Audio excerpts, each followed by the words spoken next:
welcome back to my film and TV channel. We've got a slasher movie to look at today. Yes, I like a good slasher movie. We'll say whether this is a good one or a bad one. Yeah, a bit mixed opinions. Yeah, mine don't necessarily agree with other people's, which, yeah, I'm always happy with that. I don't mind not going with the crowd, but a few people agree with me as well.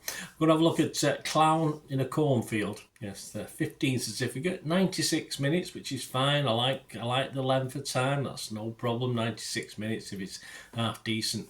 This is directed by Eli Craig and written by Craig and Carter Blanchard. And it's based on a novel, the 2020 novel by Adam Cesar of the same title. And it stars, amongst others, Katie Douglas, Aaron Abrams, Carson McCormack, Kevin Durand and Will Sasso. Yes, we'll talk about Katie Douglas in a moment. This was released in the United States, just over a month ago as I'm recording this. It was released on May the 9th, 2025. I'm doing this review on the 11th of June, 2025. So all facts and stats was at that date. Yeah, Shudder. It's a Shudder offering. As you know, it's got at best with Shudder, it's going to be bang average at best. But yeah, I think there's one or two I have liked, but very few and far between. They sort of throw them out, but I don't think the quality is that fantastic. There was a lot of positives around this. Before I watched it, I was quite hopeful because I'd read a lot of reasonable reviews. So I'd hope for at least a competent slasher movie and do quite enjoy the odd psychopathic clown, or in this case, psychopathic clowns. Yes, there's certainly... don't think I'm giving too much away by saying there's more than one of them. I sort of like the younger players in this. Not that I sort of invested totally in them, but that isn't always the case of these. You know, I can't wait for some of these youngsters to get hatchet jobs usually when I watch these things. But I quite like the guys in this. And as I said before, Katie Douglas is a plus. I think she does really well. I'd like to see Katie Douglas do more stuff. I thought she led this fairly well, did a good job. But overall, I thought there was little to make this stand out from the ordinary. Either a clown, killer clowns, or killer anything, in fairness. Brian Tellerico from RogerEbbett.com, he sort of liked it. He said it's a sort of It meets Scream. Energy courses through Eli Craig's film, one that's clever and thrilling enough in bloody spurts, even if it never quite reaches its true potential. Yes, it's how far it's falling short of its true potential, though. Because It meets Scream, hey, I'm all in that sort of idea. That'll do for me. As Brian comments, this doesn't quite pull that off. But even though Brian thought it didn't quite reach the heights, I didn't think it was anywhere near, in fairness. I don't think you get anywhere near It or Scream. Helen O'Hara from Empire sort of liked it as well. She gave it 60 out of 100. She's usually quite hard to please, our Helen. She said, some fun intergenerational warfare, clever genre nods and a generically sharp script and live on what could have been a bog standard slasher movie. Well, I think it is a bog standard, or even worse, a bog understandard slasher movie. The young versus old. If you had the It and Scream combination and put into it young versus old, I'm sure this is a winner. If someone wrote a synopsis on this, a page-long synopsis to try and get someone interested, I think it's got potential. Unfortunately, as far as execution is concerned, it didn't quite work for me. Now, how close it is to the book, I have no idea. You'd have to tell me, guys, if you've actually read the book. We'll talk about that before we go, but you'll have to let me know. One or two of the kills are effective. I quite like a couple of them, but there's a few. But so to like one or two isn't great. And there's not enough use. I mean, I love a cornfield. Don't get me wrong. I love Children of the Corn films, were some of my favourite films back in the day. I love a cornfield, and there just wasn't enough of them as far as I'm concerned. I love a blood splattered cornfield.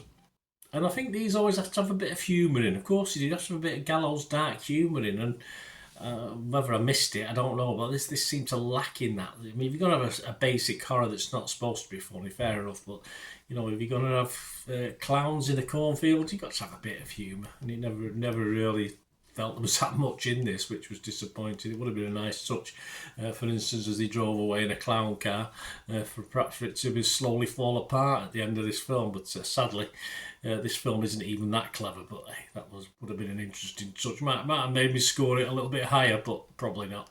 It is trying to emulate, of course. We watched the recent Terrifier series of Terrifier films that started small, lots of blood and gore, did very well, spent more money on it, and been improving film on film. But I think it tries to be up there with it, but it fails spectacularly, unfortunately.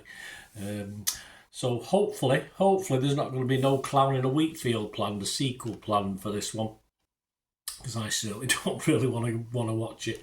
If you've never seen a film about scary clowns, then this is pretty watchable. But for 99.999% of us who have seen films about scary clowns, it's pretty unfunny, unscary. As I said, the only saving grace was 1 or 2 ways of killing people was nice. But I've watched the new Final Destinations, recently, so nothing even up to that standard. But I must admit, the novel, if you've read the novel, this is rather interesting, guys, because I like reading, I read a lot of books. If you've read the novel, let me know if this is anything like it, because if it is, it would have been a right snooze fest. I can't understand that.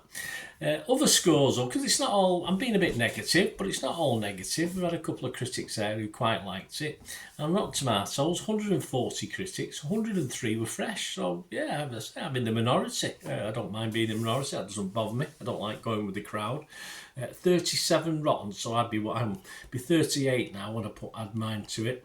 And the consensus reads: Clown in a Cornfield doesn't reinvent the corn maze, it doesn't, but its clever insight, subversion of expectations and solid foundation slashes its way to the top.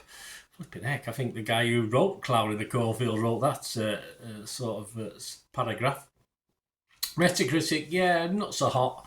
14 critics only, 55 out of 100, so not fantastic. The audience, Rotten Tomatoes, 3.4 out of 5, so again, not a disaster. And we always have a quick look at Internet Movie Database, and it's 4,600 scores and reviews as I'm recording this. And it's getting my bang on, my watchable score of 6 out of 10, which I like to see for a film. That's partly why I wanted to watch this, because I thought it'd be alright. But sadly, I'm going to lower that score on my Internet Movie Database. I'm going to be rotten on this on Rotten Tomatoes. I was negative on Metacritic.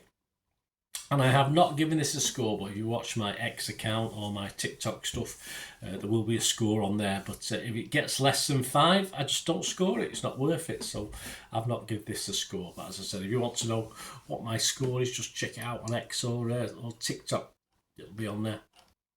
There you go, guys. Let me know what you think, especially you guys who've read the book. Is the book better? I hope so, because I think I would have used it to cure insomnia if the book had been as bad as the film. But let me know, guys. Please, if you do like what I try and do on the channel, I'm usually positive in a good way. More films get good stuff from me than bad, but I like to be honest. So if you like my style, and the fact I use other people's opinions as well to give a little bit of a cross section, so it's not just all about me.